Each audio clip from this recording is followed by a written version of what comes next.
안녕하세요. 예, 오늘은 예순위 경제학 두 번째 시리즈로 예수의 도전적 경제 활동을 말하다. 그래가지고 부제로는 달란트의 비유를 말씀드리겠습니다. 달란트란 말은 교회를 다니시고 신앙생활 하신 분들이야 뭐 너무 익숙해진 말이지만 또 그렇지 않은 분들에게는 조금 낯설 수도 있겠죠. 근데 이제 우리가 그 탤런트란 말은 알죠? 탤런트. 탤런트라는 건 원래 재능이란 뜻이에요. 재능이란 뜻인데 우리나라에서는 탤런트란 말이 지금 잘 안 쓰지만은 테레비 배우를 갖다가 탤런트라고 했어요. 왜 그런지는 모르겠습니다. 근데 제가 생각에는 그게 아마 일본 말에서 나온 것 같아요. 왜냐하면 일본에 가니까 일본에서도 탤런트란 말이 있어요. 연예인에게. 근데 우리나라의 탤런트하고 전혀 의미가 틀립니다. 우리 일본의 탤런트는 뭐라 그럴까요?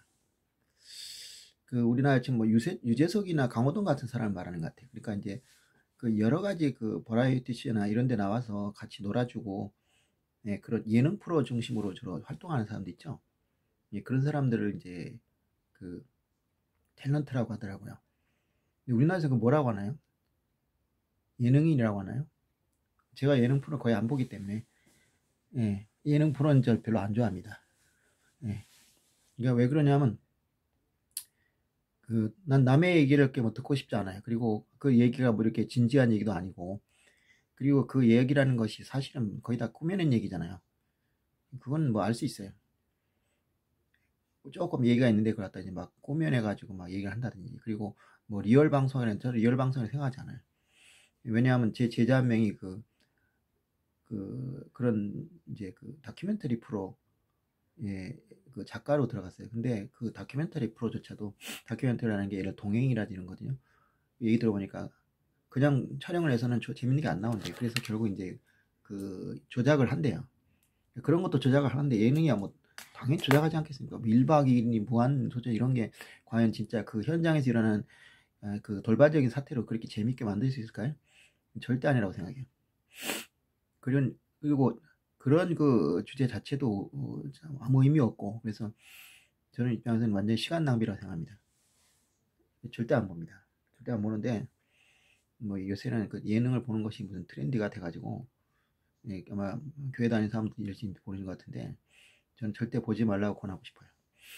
그런 그 한심한 이야기 주제를 가지고 시간을 낭비하기엔 우리 인생이 너무 짧습니다. 근데 예능 프로라는 게 좋아하는 사람들은 거기 빨려들면 헤어나지 못하는 것 같아요. 제가 생각하기에는 그런 거 한두 시간 볼 시간 있으면은 낮잠 자는 게 낫고 낮잠 자는 것보다는 성경 읽는 게 낫고 기도하는 게 낫습니다. 그러면서 막상 기도하라고 하면 시간 없다고 하죠. 참 이상해 하여튼. 예. 뭐 제 얘기가 뭐 귀에 거슬리는 분들은 이제 이건 교회 다니는 분들 얘기고 뭐 교회 안 다니는 분들한테는 해당 사항 없으니까 뭐 너무 신경 쓰지 마십시오. 그러니까 뭐 교회 안 다니는 사람들에게는 주로 이러고 싶죠. 뭐 그러면 책이라도 읽어라. 아니면 차라리 좋은 영화를 본다든지. 그래서 좀 인생의 가치, 의미 있는 점인 걸 보셨으면 좋겠어요. 지금 뭐 먹방 이런 거 보면 정말 한심해요. 그거 왜 보여줘, 그거를? 그 음식 포르노잖아요. 근데 포르노는 성적 포르노는 안 되고 음식 포르노는 됩니까? 그런 식의 사고방식, 그러니까 그거를 보여준다는 건 욕망을 부추기는 거거든요. 그러면 욕망을 부추기면 어떻게 돼요? 그걸 더 하고 싶어지죠. 응? 예를 들면 남이 하는 걸 봤으니까 나도 좀 실습을 해보고 싶다는 생각이 들 거 아니에요. 그러면 많이 먹으면 결국 이제 비만이 되고 그럼 또 살 빼야 된다고 난리고 그게 뭔 짓입니까 도대체 그게. 뭐 하여튼 뭐 좋아하시는 분들한테 제가 죄송한데 제 방송이 아마 그런 보러보다는 의미 있다고 저는 생각해요. 진짜 자신합니다. 자, 오늘은 예수의 경제학 두 번째, 예수 도전적 경제 활동을 말하다. 달란트의 비유. 그렇게 돼서 얘기하겠습니다. 그러니까 아까 이 달란트 얘기했죠. 달란트. 근데 원래 이것이 이제 그 뭐냐면 원래는 이 달란트라는 게 제가 확실히 모르겠지만 그 무게 단위인 걸로 알고 있어요. 그래서 왜 근데 화폐 단위가 됐느냐? 그 옛날에는 금속 화폐였잖아요. 종이 화폐가 없었죠. 종이가 없었죠. 그러니까 이게 화폐가 되는 것 자체가 화폐라는 것이 우리가 생각하면 되게 신기한 거예요. 오늘날 우리가 보면 종이돈을 내고 물건을 사잖아요. 그러니까 어렸을 때 그런 거 한번 생각해 보지 않았어요? 이 종이돈을 냈는데 왜 물건을 줄까? 암만 생각해도 손해보는 장사 같잖아요. 어린 마음에. 근데 어른이 되면 당연한 것처럼 하죠. 근데 당연하다고 생각해도 어떻게 보면 이상해요. 왜 이 종이돈을 내면은 저 물건을 줄까? 어떻게 생각하세요? 제가 이 화폐의 원리에 대해서 굉장히 고민을 많이 해서 나름대로 굉장히 재미있게 쉽게 이걸 설명할 수 있는 방법을 깨달은 거죠. 그러니까 간단히 생각하면 이렇게 생각해요. 최초에는 자급자족이라고 하는데, 자급자족 시대가 지나면 이제 물물교환 시대가 오죠. 근데 물물교환 시대에는 물건을 서로 교환해요. 근데 첫 번째는 물건을 옮기는 게 너무 힘들어요. 그리고 또 번째는 수요의 엇갈림이 있죠. 예를 들면 어떤 사람은 고기를 먹고 싶은데 어떤 사람은 생선을 팔고 싶어요. 서로 다르잖아요. 그러면 그 필요한 사람을 만나러 다녀야 돼요. 쉽지 않죠. 그래서 이제 시장을 만들었어요. 시장에 모여가지고 이제 거기서 사람들이 모여서 서로 필요한 사람끼리 만나면 된다. 근데 그 장소에 그 사람이 꼭 있으라는 법도 없거든요. 그래서 결국은 뭐냐면 어떤 걸 생각하냐면 교환을 위한 수단을 만들었어요. 예를 들면 쌀이라든지 소금이라든지, 소금이 그래 솔트인데, 솔트라는 것에서 나온 말이 셀러리란 말이에요. 월급이라는 뜻이죠. 급여라는 뜻이죠. 소금이나 쌀이나 곡기나 배, 옷감이죠. 이런 것은 누구나 다 필요한 거거든요. 그러니까 그거는 이후의 여하를 막론하고 필요해. 쌀 없으면 못 살잖아요. 소금은 뭐 안 먹으면 죽잖아요. 그리고 옷은 다 필요하잖아요. 그러니까 이제 그거를 수단으로 하면은 그거를 가지고 화폐처럼 쓰는 거죠. 그러면 이건 된다 이게. 근데 너무 물건 이것도 커요. 또 생각한 게 뭐냐, 금속이에요. 금, 은. 귀한 물건이잖아요. 누구나 원하잖아요. 그래서 금으로 가지고 했어요. 이거는 그래도 나는데, 근데 이것도 역시 무거워요. 그래서 이제 금을 녹여가지고 화폐처럼 만들었어요. 오늘날의 화폐, 동그랗게. 그리고 거기다 그 안에 들어있는 금의 액수에 따라서 가격을 적는 거죠. 아니면 무게를 재요. 그러니까 금이 몇 g이다. 그러면 금 각시일 거 아니에요. 그럼 금을 갖다가 이제 쓰는 거죠. 근데 그것도 사실 무겁죠. 우리 이제 옛날 조선시대 사극 같은 거 보면은 막 돈을 이만큼 갖고 다니잖아요. 얼마나 무거워요. 지금 우리 그런 거 갖고 다니면 얼마나 힘들겠어요. 그래서 어떻게 했냐?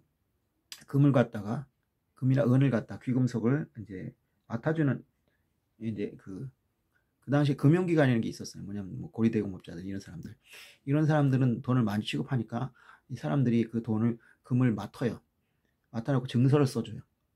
내가 이 사람의 금을 얼마큼 갖고 있다. 그러니까 오면은 이 증서를 가져오면 금을 주겠다. 그럼 이 사람이 이 증서를 가지고 이제 물건을 사요. 그럼 그 사람이 거기 가서 이제 금으로 바꿔오는 거죠. 그러니까 이게 통용이 되잖아요. 근데 시간이 지나니까 굳이 바꿀 필요가 없어요. 그냥 안 바꿔도 된다. 뭐하러 귀찮게 바꾸냐. 그래서 그 돈이 그냥 통용이 되기 시작했어요. 근데 이걸 뭐라 하냐면 이제 금본위제라고 하는 거죠. 금이 맡겨져 있다. 그러니까 그 당시에는 이제 중앙은행이라는 게 아직 없었는데, 중앙은행에 해당되는 은행들이 이제 이 화폐, 그러니까 그때는 은행에서 다 발행했어요. 그 보면 한국은행권, 이제 우리 화폐 보면, 지폐 보면은 한국은행권이라고 돼 있잖아요. 그러면 한국은행권이란 건 뭐냐? 한국은행에서 발행한 지폐다 이거예요. 그럼 우리가 생각하기에 그걸 보면, 저도 처음에 옛날에 이해가 왔어요. 이게 왜 이렇게 돼 있지? 그런데 사실은 이론적으로 모든 은행이 은행권을 발행할 수 있어요. 그렇잖아요. 지금 예를 들어 제일은행이 있다. 제일은행에서 지폐를 발행해가지고 할 수 있는데, 그래서 옛날에 실제로 그렇게 다 발행했어요. 그리고 금을 가지고 있었죠. 금본위제에서는 어느 은행이든지 발행할 수 있어요. 그때 금을 가지고 있어야 되죠. 그거 안 가지고 있으면 이제 부도화나는 거야. 근데 이제 그 관리통화제라는 게 생겼어요. 30년대. 왜 관리통화제 생겼느냐? 결국 금본위제 하에서는 지폐 발행량은 금의 양에 비례할 수밖에 없어요. 근데 금이라는 게 무한정으로 나오는 게 아니거든요. 만약 무한정으로 나오면 금의 가치가 떨어져서 이 신용이 없어지죠.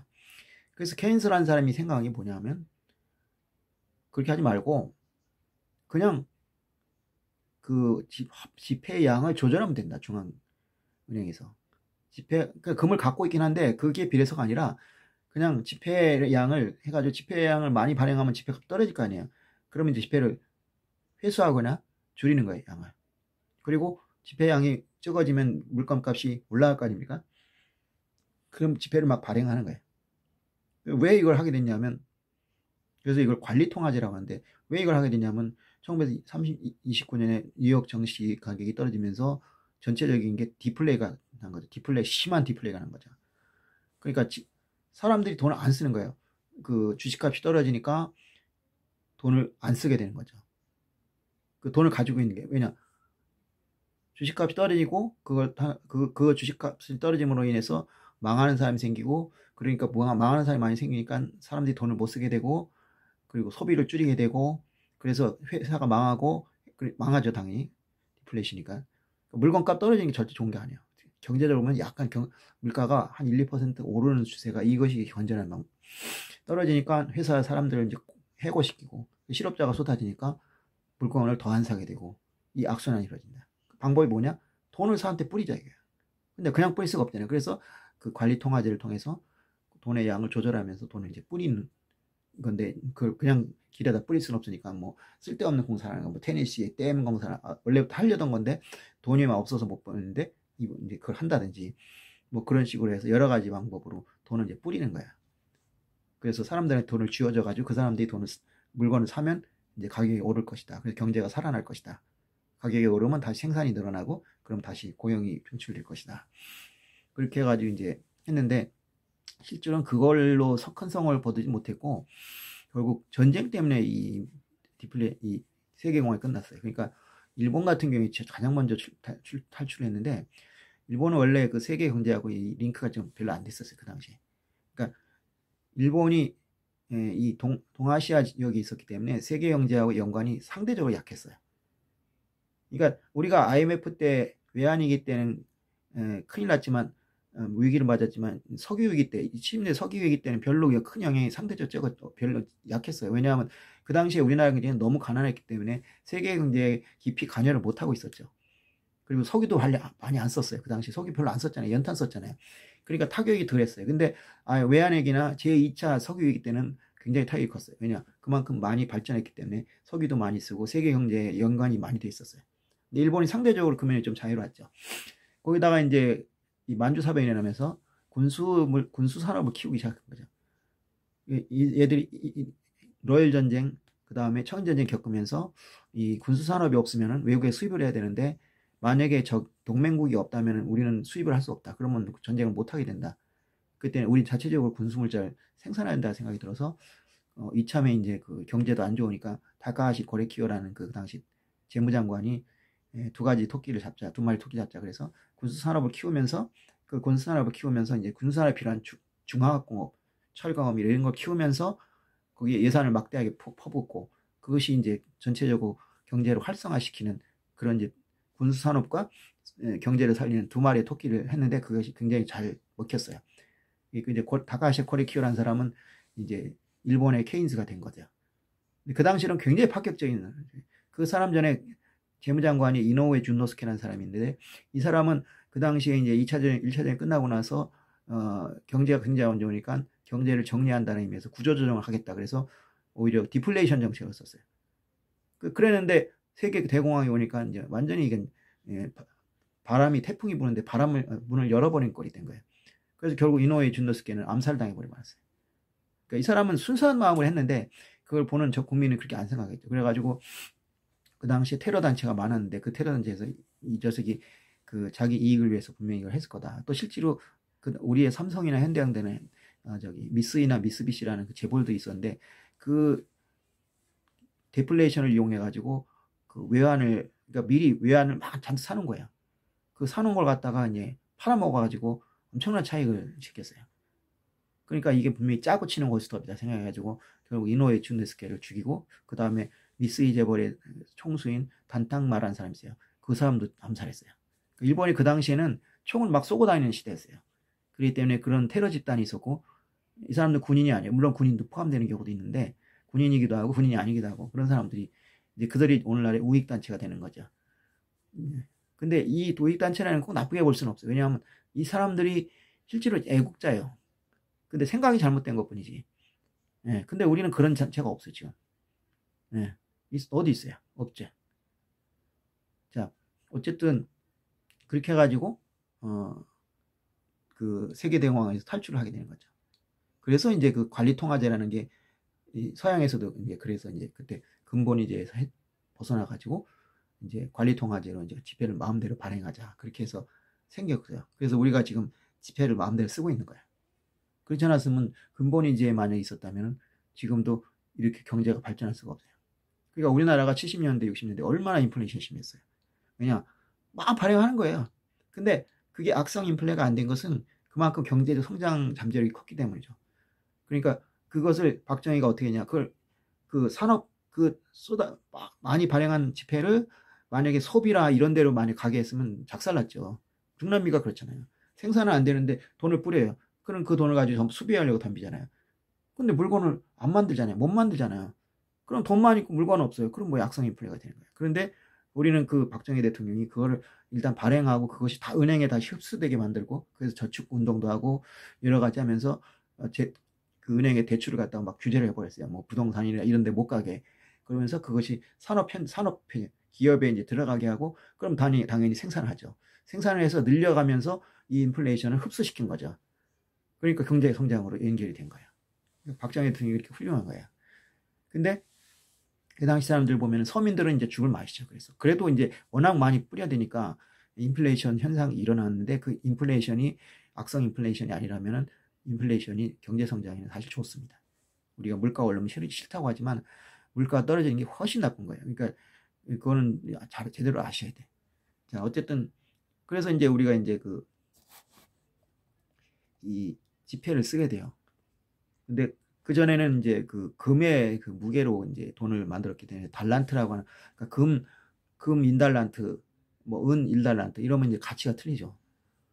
그러니까 금 1달란트라는 게 전에 이제 보니까는 굉장히 큰 돈인데 1만 달란트 얘기 있잖아요. 그 1만 달란트를 빚을 탕감해 준다는 얘기가 있잖아요. 그 1만 달란트를 계산해 보니까 아마 5조 원 정도 되더라. 그러면은 1달란트는 얼마겠어요? 역으로 계산하면은 한 5억 정도 되죠. 큰 돈이에요. 이게 엄청난 돈이에요. 근데 우리가 이제 달란트 시장 하면서 막 그걸 하니까 이제 달란트가 별거 아니라고 생각하는데 어쨌든 그 달란트를 갖다가 달란트의 비유라는 게 있는데 이거는 이제 뭐냐면 이제 여러분 잘 알 거예요. 교회 다니는 사람들은 이게 마태복음 25장 14절에 30절에 나와요.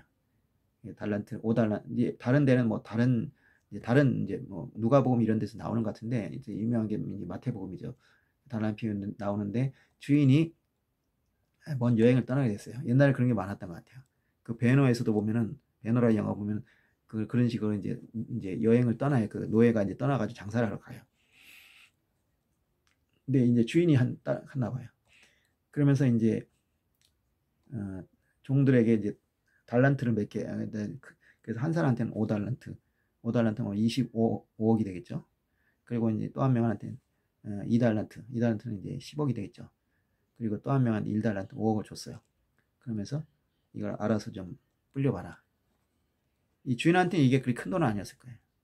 일반 달란트를 빌려줄 정도의 사람이 있다면 이 정도는 그냥 한번 이제 능력 테스트를 한 거죠.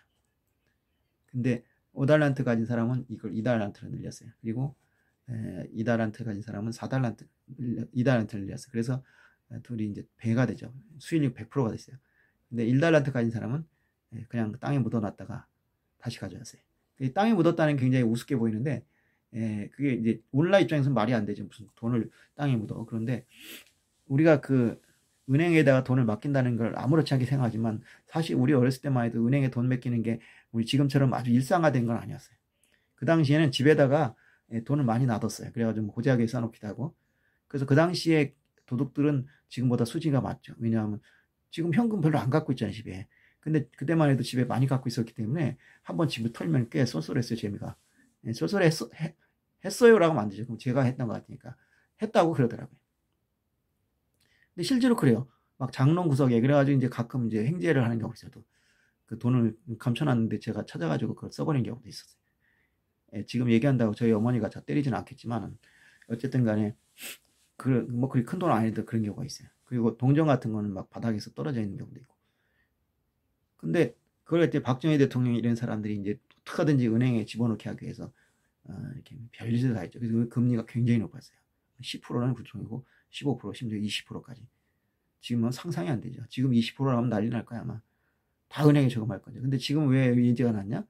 돈이 워낙 은행에 많아요. 다 은행에 예금하거든요. 사실 지금 월급을 갖다 은행에서 찾아간다는 것도 이게 그렇게 오래된 게 아니에요. 옛날엔 다 봉투에 줬어요. 봉투에 나눠줬어요.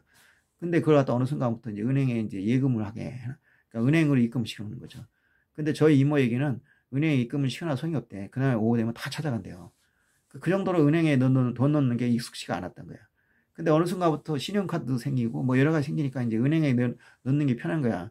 그래서 이제 그렇게 바뀌고 심지어 이제 월급 나온 날은 돈이 잠깐 나왔다가 다시 들어간 날이다. 그러니까 카드 값으로 다 나가고 어쩌고 해서 실질적으로 이제 사람들이 현금을 쓰는 게 아니라 카드를 쓰는 거죠. 근데 지금 그 카드 말고 또 여러 가지 방식이 있죠. 뭐 모바일 결제 이런 거 해가지고 그렇게 이제 발달해서 지금 현금이 거의 이제 안 보이게 됐어요. 예. 그래서 이제 옛날에 제가 이제 그 학교에 강의하러 갔다가 지갑을 잃어버려가지고 그 차비를 빌려고 했는데 학생들한테 차비를 빌려달라고 하니까 돈이 없는 거야. 돈이 현금이 없는 거야. 그렇게 현금들을 안 갖고 다니더라고. 네, 편하긴 편하죠. 그러니까 이제 캐시레스 사회가 오는데 저는 이제 이게 완전히 이루어져야 돼. 그러니까 현금 안 쓰는 사회가 와야 돼요. 그럼 탈세는 못하죠. 지금 탈세가 얼마나 많아요. 탈세를 없애려면 가장 좋은 게 현금 없는 사회를 만들어야 돼요. 예. 그러면 이제 현대판 근본이제가 되는 거죠. 돈은 은행에 놔두고 저기 하는. 그러면 돈 찍어내는 돈 절약될 수 있잖아요.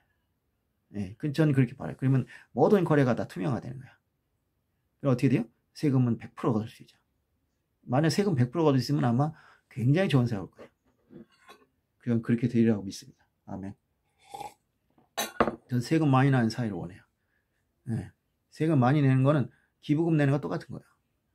그렇게 되면 우리 사회에 불우한 사람이 하나도 없어지죠. 혼자 돌아가시는 노인도 없어질 것이고 무슨 송파 세모녀 사건처럼 그렇게 힘든 사람들이 말도 못해가지고 그냥 죽어가는 일도 없을 것이고. 네, 여러분들 그런 생각을 좀 해봐야 돼요. 그냥 자기 주머니에 돈 넣을 생각만 하지 마시고 좀 이 세상이 어떻게 하면 좋은 사회가 될까 이런 걸 생각해 봐야 돼요. 네? 그냥 내 배만 부르려고 하면 근데 내가 그렇게 되면 어떻게 되냐면 내가 힘들 때 누가 도와주지 않아요. 그때가 땅을 쳐봐야 소용없어요. 실제로 그런 사람도 많아요. 옛날에 그 용산 대참사 났을 때 거기는 사람들이 피해자가 그랬어요. 이명박 대통령 찍은 이 손을 잘라버리고 싶다고. 그 사람들은 그 생각이 안 된 거예요. 이명박을 찍으면 경제 살려 우리가 잘 살 거다 하고 생각했어요. 근데 아니에요. 그리고 자기는 피해만 받죠. 근데 늦은 거예요, 이미. 네. 사람들이 이렇게 단순해요. 그렇게 얘기하면 그런 줄 알아. 그거 아니거든요. 네. 자유민주주의 얘기하는데 자유민주주의라는 거를 함부로 얘기해서는 안 돼요. 왜냐하면 자유민주주의는 좋은 점이 많아요. 근데 문제점도 있거든요. 그러니까 사회주의가 왜 생겼느냐. 자유민주주의에 생기는 문제점을 보완하게 생긴 거라고요. 그럼 사회주의는 좋으냐? 그것도 아니에요. 모든 사회적 이념이나 제도는 다 장단점이 있죠. 근데 한쪽만 바라봐서는 안 된다고. 그러니까 예를 들어서 자유민주주의를 하되 이제 우리가 좀 문제가 많을 수 있다. 이 자유민주주의의 문제점은 강자가 약자를 억압할 수 있는 처지다. 경제적으로. 옛날 봉건시대처럼 뭐 권력으로가 아니라. 그러면 경제적 약자들은 짓밟혀버리거든요. 그러니까 어떡하냐? 세금을 통해서 분배를 해가지고 가난한 사람들은 최소한 인간적인 삶을 살 수 있게 해주자. 이걸 보완하는 거죠. 그게 최저임금제이고 여러 가지 제도예요. 예수님은 그 약자들 굉장히 아꼈어요. 그리고 하나님도 마찬가지예요. 고아와 과부와 나그네를 돌보라. 수없이 얘기해요. 수없이. 지긋지긋 살 정도로 얘기해요. 그 정도로 고아와 과부와 나그네는 굉장히 힘든 사람들이죠. 믿을 사람이 없어요. 고아와 과부는 말할 것도 없고 나그네도 마찬가지. 외부 사람들은 이 사회에서 뭔가 하기가 어려워요. 지금은 덜하지만 옛날에는 그 외부 사람에 대한 타부가 엄청났어요. 배타적인 게. 그러니까 심지어는 뭐 살인죄로 몰아서도 못해요. 어떻게 할 수가 없어요. 왜냐 다 몰려들어가지고 사람 죽였다 그러면 끝장이에요. 그래서 그 사사기에 보면 마지막 편에 나오잖아요. 레위 지파 사람이 자기 첩을 데리고 왔다가 사람들이 다 그 여자를 윤관을 하잖아요. 밤새도록. 그래 죽잖아요. 근데 자기들끼리 감싸는 거야. 우리가 뭐 잘못했냐? 그러면서 사죄를 안 하고 처벌을 안 하는 거예요. 왜냐 우리 편이니까. 그래서 이제 그 사람이 결국 나머지 11지파에다가 그 여자의 시체를 11등분 만들어가지고 돌리잖아요. 내 원수를 갚아달라고. 그 나머지들이 사과하라니까 역시 안 해. 그래서 베냐민 지파죠. 그러니까 베냐민 지파에서 11지파가 몽땅 공격을 해서 거의 전멸지경이 이르니까 그때서야 공격을 멈추고 이제 막 통곡을 하죠. 이러다가 지파 하나가 없어지겠다. 그 정도예요. 그러니까 그 사람이 자유롭게 만들면 그렇게 돼요. 그러니까 뭐가 필요해요? 그 나그네, 그러니까 나그네, 그 사람이 거기서 나그네 했잖아요. 그런 약자들 보호해야 될 장치가 꼭 필요하다고요. 그렇게 안 하면은 약자들은 늘 당할 수밖에 없는 거죠.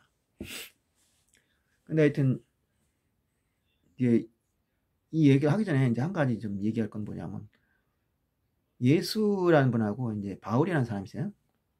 예수는 이제 우리가 알기로는 이제 기독교 창시자죠. 근데 또 어떤 사람들은 이제 바울과 예수를 이제 일종의 공동 창업자로 만드는 사람도 있어요. 왜냐하면 바울 신학이라는 게 워낙 그 기독교에 영향을 미쳤기 때문에 사복음서 못지않은 영향을 미쳤어요. 어떤 사람들은 사복음서보다도 이 바울 서간을 더 소중히 여긴다고. 그게 과연 올바른 건지는 모르겠어요. 근데 그럴 수밖에 없어요. 왜냐? 여러분들이 성경을 읽어온 사람은 알겠지만은 바울 예수님의 복음서를 보면은 예수님의 복음서에도 보면은 어떤 미래에 대한 거 그리고 종말론적인 얘기 나와요, 당연히. 근데 그게 약해요, 좀. 근데 그에 비해서 바울 서간을 보면은 그 종말론적인 얘기가 굉장히 강하죠. 그러니까 요한계시록도 물론 요한계시록에 말할 것도 없지만은 그 바울 서간을 보면은 내일이라 당장 종말이 올 것 같은 느낌을 줘요. 그래가지고 바울 서간에 이런 얘기가 있어요. 그날이 오면, 그 이제 휴거 날이죠. 오면은 죽은 사람이 먼저 살아나서 하늘로 올라가고, 그 다음에 우리도 살아서 있는 사람도 올라간다. 바울은 어떤 생각을 했냐면, 자기가 살아있을 때 예수님이 다시 온다고 생각했어요. 그러니까 뭐냐 하면, 결혼에 대해서 얘기할 때도 웬만하면 결혼하지 말라. 왜 그렇게 얘기했느냐? 내는 언제, 금방 오실 거다. 주님 반드시 금방 오실 거니까, 그거 좀 참아라. 그러면, 좋은데, 결혼을 하면 어떻게 되냐? 결혼하면은 자기 남편이나 아내에 얽매인다 이거야. 그래서 그러잖아요. 결혼하지 않은 사람은 주님을 기쁘게 하지만 결혼한 사람은 자기 배우자를 기쁘게 해야 하기 때문에 그것이 짐이 된다는 거예요. 신앙생활에 짐이 된다. 근데 예를 들어서 지금같이 뭐 1000년이 올지 2000년이 올지 모르는 그런 상황이라면 어느 정도 그건 어쩔 수 없죠. 그런데 내일 올지 모레 올지 진짜 내일이라도 올 거라고 생각한 거예요. 그러니까 조금만 참으면 되는데 굳이 그런 짐을 질 필요가 있느냐, 결혼해서. 결혼하지 말라. 나같이처럼 결혼하지 말라. 하지만 정하고 싶으면 해라. 왜냐? 그 결혼 안 해서 내가 마음속에 음란한 생각을 한다든지 아니면 간음을 한다든지 그러면 그게 더 큰 문제이기 때문에 결혼해라 이거야. 근데 안 하는 게 더 좋다. 그래서 결혼한 자도 잘한 것이요. 결혼하지 않은 것은 더 잘한 자야. 그렇게 생각한 거예요. 그러니까 예수님 복음은 내일 당장 종말이 오니까 이렇게 살라는 얘기가 아예 없는 건 아니지만 비교적 그런 얘기가 찍어요. 그리고 굉장히 강조도 안 했고, 그러니까 그날과 그때는 모른다. 그렇게 깨어 있어라 이런 얘기를 했지만 읽어봐도 절박성이 별로 없어요. 근데 바울 서간을 읽어보면 그렇단 말이에요. 바울 서간뿐이 아니라 거기 나온 그 서간지를 보면은. 그러니까 어떤 사람들 이걸 보면서 이제 기독교를 비판하죠. 이거는 모순이다. 바울이 예수의 복음을 갖다 조작한 거다. 이런 얘기가 이제 김동길 교수라고 있어요. 지금 나이 꽤 드셨지만 옛날 민주화운동 하셨죠. 이분도 그랬어요. 그 책 읽어보니까 바울이 거짓말한 거다. 바울이 예수님의 복음을 왜곡시켰다 그래요. 근데 그건 말이 안 되는 거고, 그거는 이제 내가 보기엔 시점의 차이라고 생각해요. 그러니까 바울이 그렇게 한 것은 그 나름대로 이유가 있는 거죠. 그러니까 예수님이 창조주시니까 그런 필요가 없었던 거고, 아마 바울은 그것을 강조함으로써 사람들에게 더 깨어있는 영적인 각성을 이렇게 얘기한 거죠. 근데 바울 서간도 바뀌어요. 중간에 보면은 이제 그 목회 서간이라 그래서 그 종말을 좀 보류하고 이제 교회를 세우고 교회에서 어떻게 치리를 하고 이런 그 어떤 평신 원리로 바뀌게 됩니다. 그래서 그걸 갖다가 이제 그 바울이 쓴 게 아니라 다른 사람이 썼다는 이제 조작설이 또 나오고 있어요. 그건 제가 뭐 얘기할 건 없어요. 조작은 아니겠죠. 성경은 다 진리니까. 조작이라기보다는 이제 바울이 생각이 바뀌었겠죠. 그러니까 종말이 금방 올 줄 알았는데 안 오는구나. 그러면 교회를 세워서 그 교회의 문제점을 직접 해보고 이런 현실적인 걸 좀 찾아야겠다 싶었겠죠. 그러니까 이제 그것 때문에 바울과 이제 예수님이 이제 공동 창시자 취급을 받고 있는 거야. 그러니까 예수님은 굉장히 지상의 생활을 소중히 여겨요. 그래서 이제 산상수훈에 처음에 보면 마음이 가난한 자라든지 화평케 하는 자, 이런 거 보면은 이 부분만 읽어보면은 이 세상이 영원히 계속될 것 같이 보여요. 굉장히 이 세상의 삶을 굉장히 중시한단 말이에요. 그러니까 천국은 내 마음에 있다든지 이런 식으로. 물론 그것도 다르게 해석하는 사람도 있지만 어쨌든 간에 굉장히, 근데 종말론을 주장하는, 그러니까 종말을 얘기하는 사람들은 복음서 별로 인용 안 해요. 제가 이제 굉장히 내 멘토로 삼고 있는 손선미 선교사라고 있어요. 그 양반 같은 경우에는 인용하는 거 보면 거의 다 바울 서간이나 이 서간집이지 복음서 별로 인용 안 해요. 왜냐하면 그 양반도 이제 종말이 곧 왔다, 지금 코로나가 종말이다, 이런 생각을 갖고 있는 거야. 그러니까 이제 자꾸 이제 그쪽을 인용하게 되는 거죠. 그런 면에서 틀린데, 이 문제는 뭐 내가 뭐 평가할 문제는 아니에요. 제가 뭐 신학자도 아니고, 다만 그런 차이가 있다는 것 정도는 이제 이해할 수 있죠. 그러니까 이 달란트의 비유를 갖다가 바울이라면 절대 하지 않았을 거예요. 그냥 달란트의 법칙은 내가 하나님께 받은 달란트, 재능, 그 달란트가 이제 탤런트니까 재능을 살려서 많은 이익을, 소위 열매를 맺으라는 건데, 그 열매라는 것이 바울이 얘기한 성령의 열매 같은 그런 열매는 아닐 거예요. 이 세상에서 어떤 성공을 거두라는 면도 돼요. 성공을 거두면 그래서 하나님께 영광을 돌리시는 거죠. 내가 이래서 성공을 했다, 하나님 덕이다. 그러면 사람들이 그걸 보면서 야, 하나님이 살아 역사하시는구나, 나도 믿어볼까, 이런 생각을 할 수 있다는 거죠.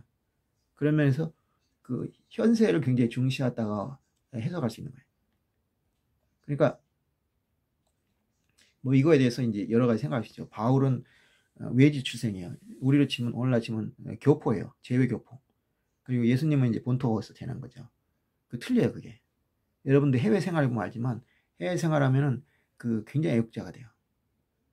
더구나 이 사람 같은 경우에는, 바울 같은 경우에는 한국에 태어나서, 그러니까 이스라엘에 태어나서 간 게 아니에요. 거기서 태어난 사람이에요.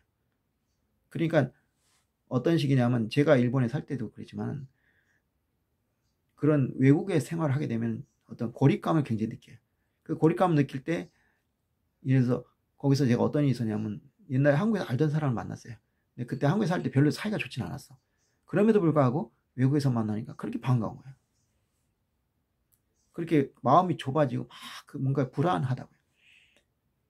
근데 해외에 살게 되면 그러니까 더 민족의 정체성 같은 걸 굉장히 중시하게 되고, 그리고 민족적 존경을 강조하게 되고, 그런 면이 있지 않는가라는 생각이 돼요. 그런 얘기를 하는 사람이 있고, 또 뭐 그것도 일리가 있다고 볼 수 있어요, 인간적으로 보면. 그렇기 때문에 바울이 기독교들을 막 이렇게 탄압을 했죠. 그러다가 이제 예수님이 나타나서 바울아, 그때 바울, 이것도 좀 알아야 되는데, 바울하고 사울은 다른 이름이 아니에요. 그거를 갖다가 어떤 사람들이 보면 사울이 변해서 바울이 되었다는데, 그건 터무니없는 소리고요. 사울이라는 거는 이 사람 이름을 히브리어식으로 읽은 거, 지금 이스라엘 말이죠. 그리고 바울이라는 거는 헬라어, 그리스어 말로 읽은 거예요. 근데 신약 성경은 헬라어로 써 있어요.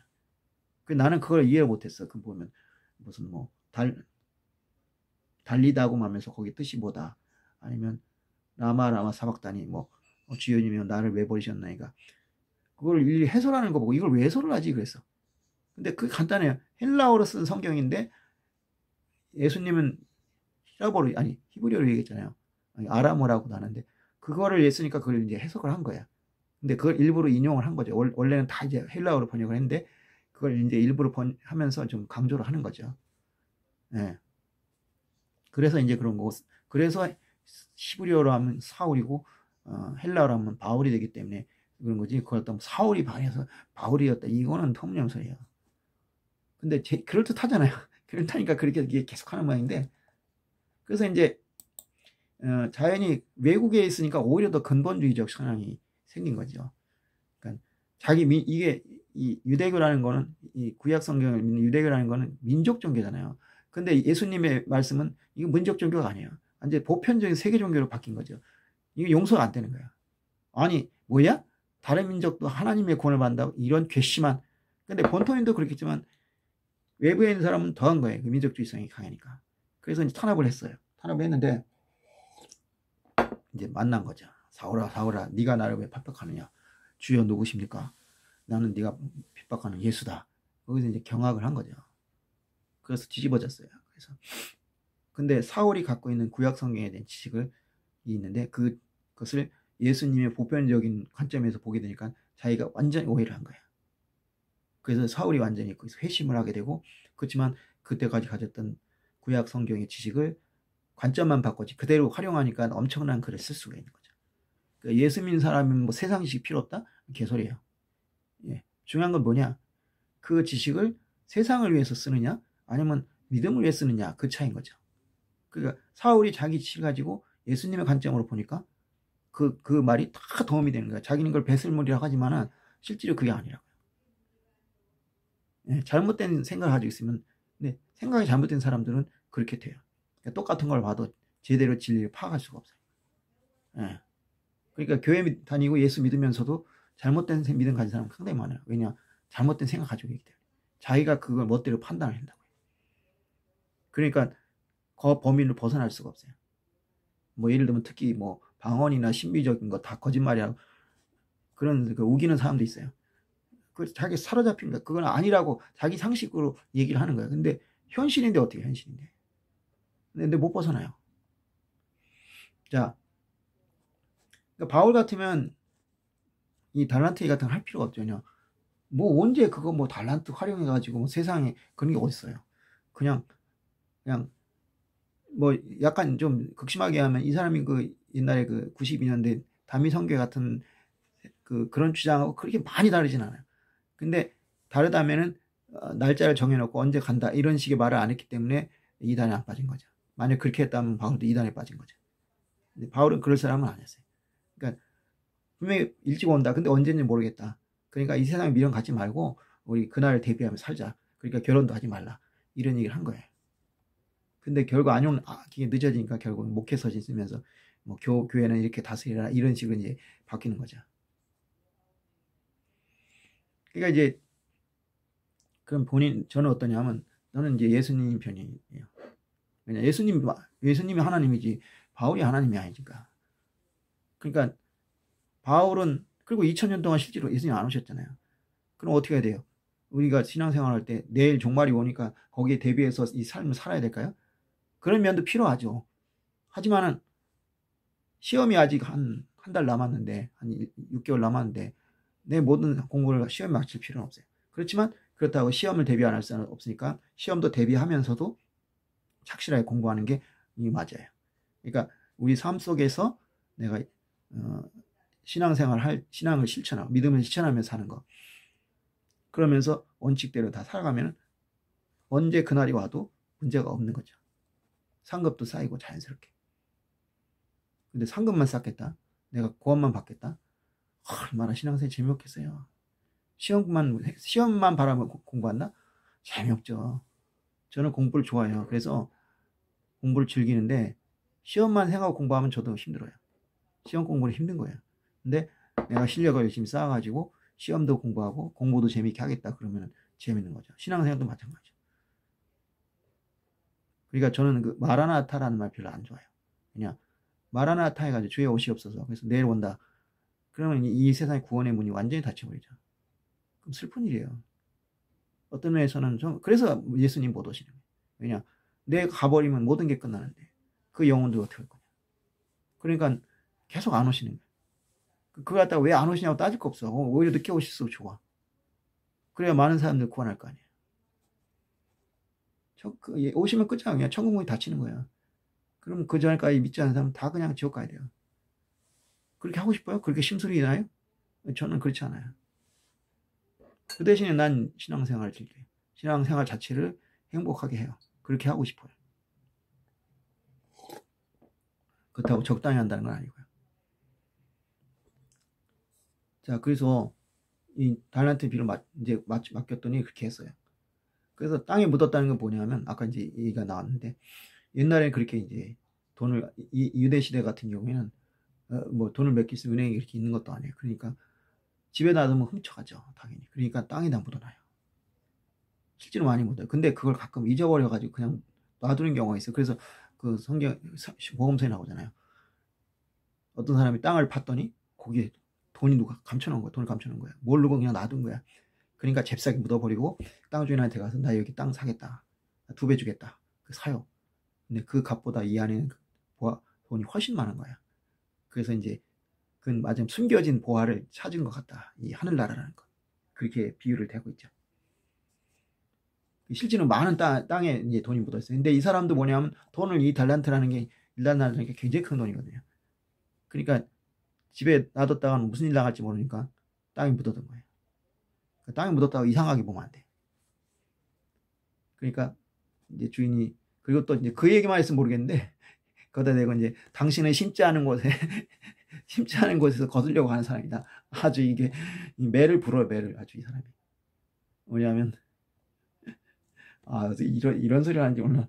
당신의 달란트를 땅에 감추었나이다. 그러면서 당신 것을 벌써 당신 것이 하셨나이다. 그러니까 위에 앞에 보면은 당신은 굳은 사람이라 심지 않은 데서 거두고 해치지 않은 곳에서 모으는 줄 내가 알람으로 두려워하여. 아주 매를 불어요. 매를.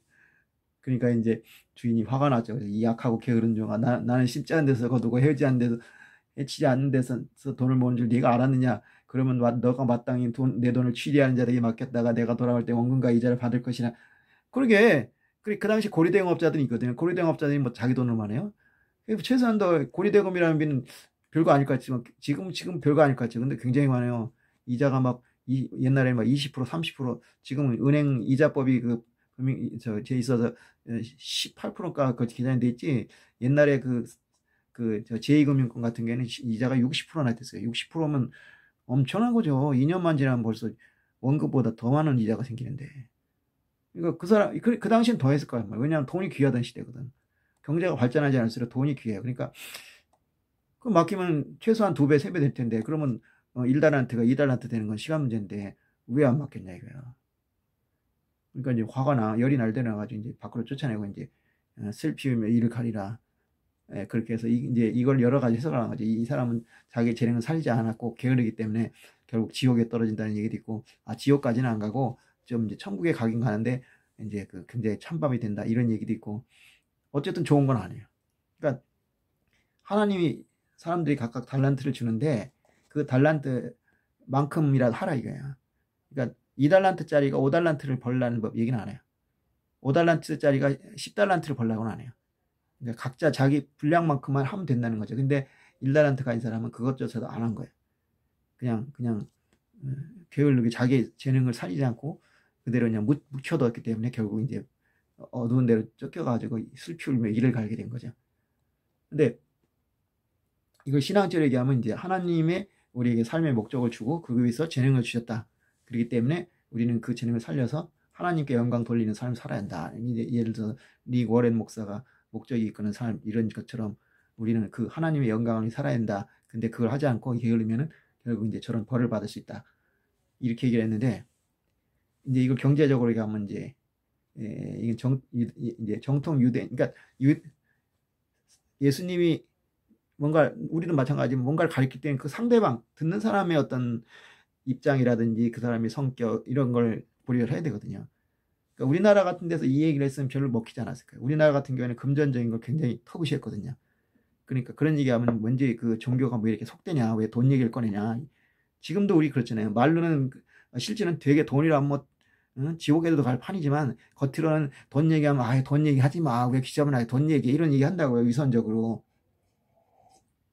그러니까 우리나라 사람한테 이 얘기가 있으면 이제 사실 우리한테도 지금도 하지만 거부감이 느껴져요. 근데 그 당시 유대 사람들은 전혀 아니었어요.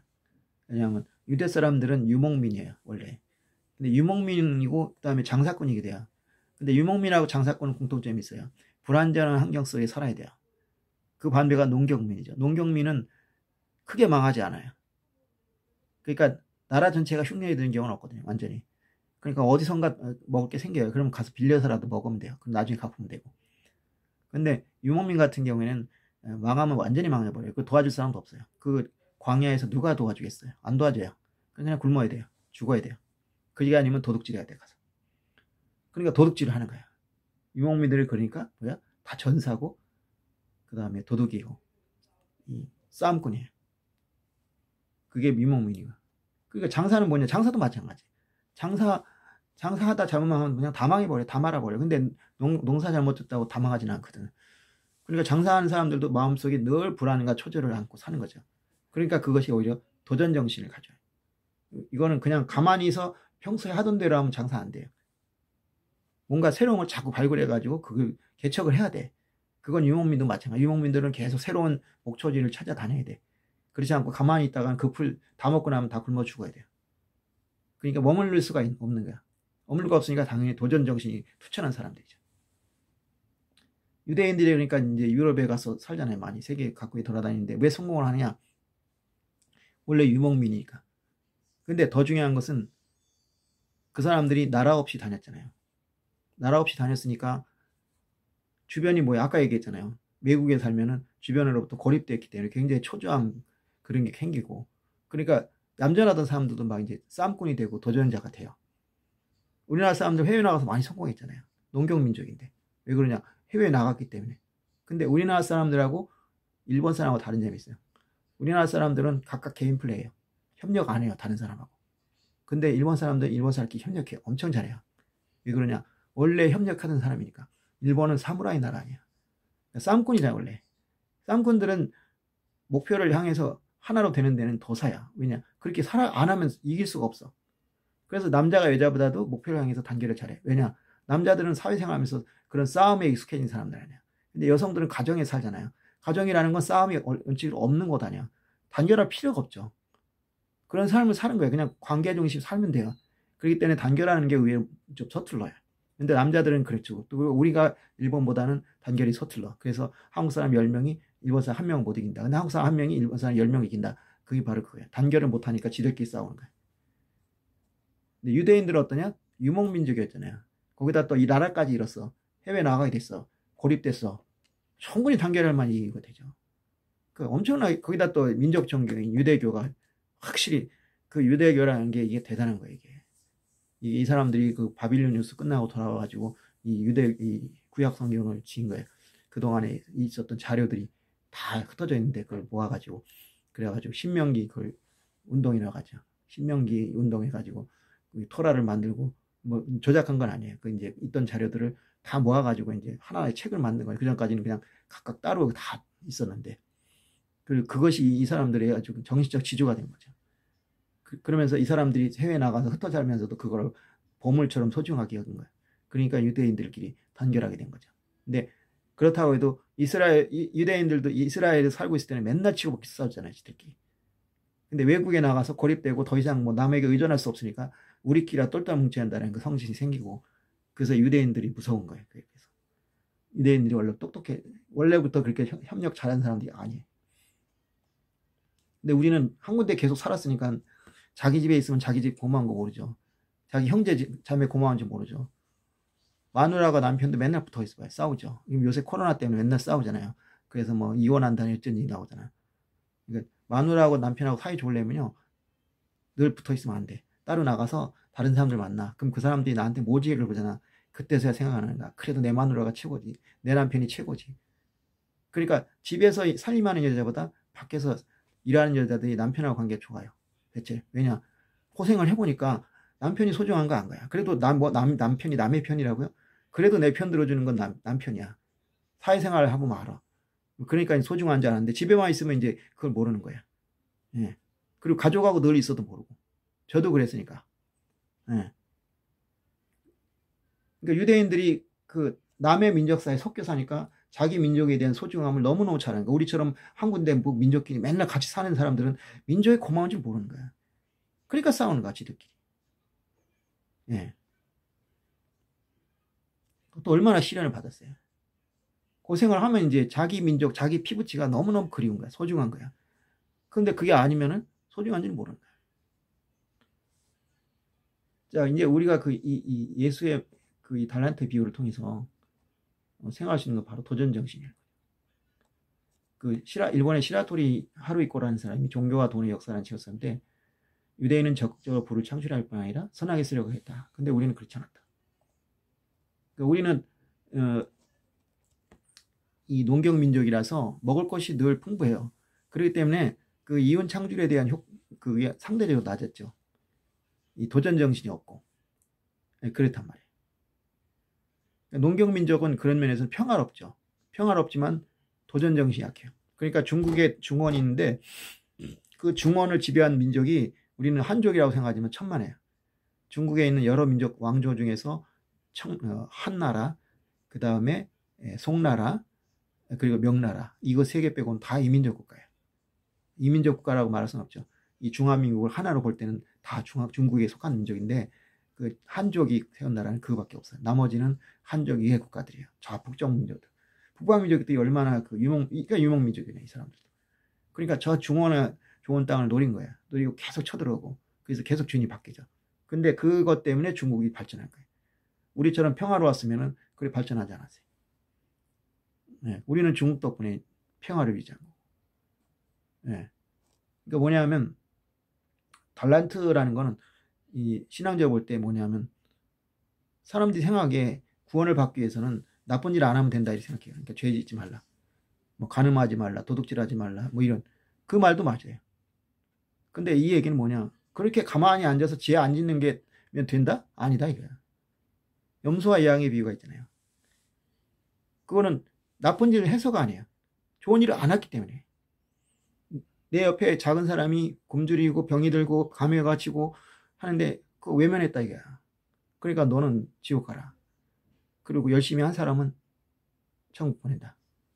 그건 뭐냐? 적극적으로 선한 일을 해야 된다는 거예요. 선한 일을 하지 않는 것이 죄다 이거예요. 얘기는. 근데 그거를 우리가 자꾸 잊어버려요. 마찬가지로 내가 재능을 줬다 이거야. 달란트를 줬다. 근데 왜 그걸 가지고 놀고 있느냐? 그건 악하고 게으른 점이라는 거예요. 그걸 우리가 생각하기 쉽지가 않아요. 그러니까 그거를 촉구한 거예요. 예수님이. 네 재능을 가지고 적극적으로 살아라. 도전해서 살아라. 왜냐? 돈을 늘린다는 게 쉽지 않거든요. 이 5달란트, 2달란트 가진 사람이라고 해서 그거 뭐 쉽게 했겠어요? 근데 자기가 책임의식 가지고 도전을 한 거예요. 도전을 했으니까 그렇게 뿔릴 수가 있었다. 근데 1달란트 가진 사람들 소심한 거죠. 이거 잘못해서 이거 없어지면 난 이제 죽는데 이렇게 생각하니까 그냥 묻어놓은 거예요. 차라리 그냥 욕먹고 말겠다. 욕먹는 정도가 아니죠. 이제 쫓겨나 버렸죠. 네. 그러니까 그렇게 해야지 되는데 지금 우리나라를 보면은 그냥 전부 그 공무원이나 되겠다. 교사나 되겠다 해가지고 그렇게 살고 있잖아요. 그렇게 해서 도전을 안 하니까 당연히 경제가 커지지가 않아. 파이가 커지지 않아. 파이가 커지지 않으니까 작은 걸 가지고 나눠 먹어야 되니까 서로 밖으로 싸움을 할 수밖에 없는 거예요. 그렇지 않고 열심히 적극적으로 이 이윤을 창출하면은 어떻게 되겠어요? 파이가 저절로 많이 커지니까 싸울 일이 없죠. 우리가 고도 성장기에 얼마나 국민이 잘 단결했어요. 왜냐? 다 해외로 진출하고 나가면서 매년 10%씩 경제 성장을 해. 그러니까 나눠줄 게 너무 많으니까 나눠줄 건 많은데 사람이 오히려 부족해요. 일할 사람이 없어. 회사가 1년에 막 2배, 3배씩 커지는데 어떻게 그 사람을 2배, 3배 모아요? 그러니까 막 제발 와달라고 난리를 치는 거야. 그러면 저대로 문제가 해결돼요. 채용이 해소되고 그 다음에 사람들 분배도 다 해결돼. 그런 식으로 나가라는 거예요. 근데 우리는 너무 그렇지 못하고 있어요 지금. 그러니까 미국에서도 현직 대통령이 당선되려면 재선되려면 경제가 좋아야 돼요. 91년에 91년에 그 걸프 전쟁이 있었죠. 그때 그 부시 대통령 조지 H.W. 부시, 조지 부시 아버지 부시가 지지율이 90%였어요 세상에. 근데 1년 있다가 떨어졌어요. 왜냐? 경제가 안 좋아서 그래요. 경제가 안 좋으니까 전쟁에서 당장 뭐 이긴 건 좋았는데 1년 있다 되니까 이제 당장 돈이 더 문제야. 주머니 사정이 문제야. 근데 그래서 클린턴이 나타나서 뭐라냐? 바보야. 문제는 경제야. 영어로 보면 stupid. It's the economy. 이 바보야. stupid. It's the economy. 경제란 말이야 문제는. 그걸 들고 나니까 그냥 깨져버린 거야. 네. 그러니까 그러면 어떻게 해야 되냐? 경제적인 그냥 앉아서 바로 저기 야곱이 자기 아들 이집트에 보내잖아요. 애굽에 보내잖아요. 그것도 뭐예요? 너 아들 가만히 있으면 먹을 게 어딨냐? 이렇게 죽는 게 차라리 가라. 그러면서 내보내잖아. 그런 마음이 필요하단 말이에요. 경제적으로. 근데 지금 우리에겐 그런 게 없어요. 이 예화를 통해서 이 비유를 통해서 우리가 그 예수님마저 이렇게 얘기하시잖아요. 어? 내 재능을 살려서 이 세상을 적극적으로 살아라. 이건 바울이 할 수 있는 얘기가 아니에요. 근데 그것도 필요하단 말이에요. 내일 올까, 주님이 내일 오실까, 모레 오실까, 그거 걱정해가지고, 다 때려치고 말이지, 그냥, 하늘만 바라면서 이제 나 휴거 될까, 저거 될까, 그거를 하나님, 예수님 원하시지 않는다는 거예요, 이 말이에요. 그럼 지금 현재 삶 열심히 살아라. 열심히 살고, 말씀대로 살고, 죄 안 짓고, 그렇게 살면은, 어느 날 왔을 때, 이건 당연히 이건 들림 받는 거예요. 그 말씀을 나는 여기서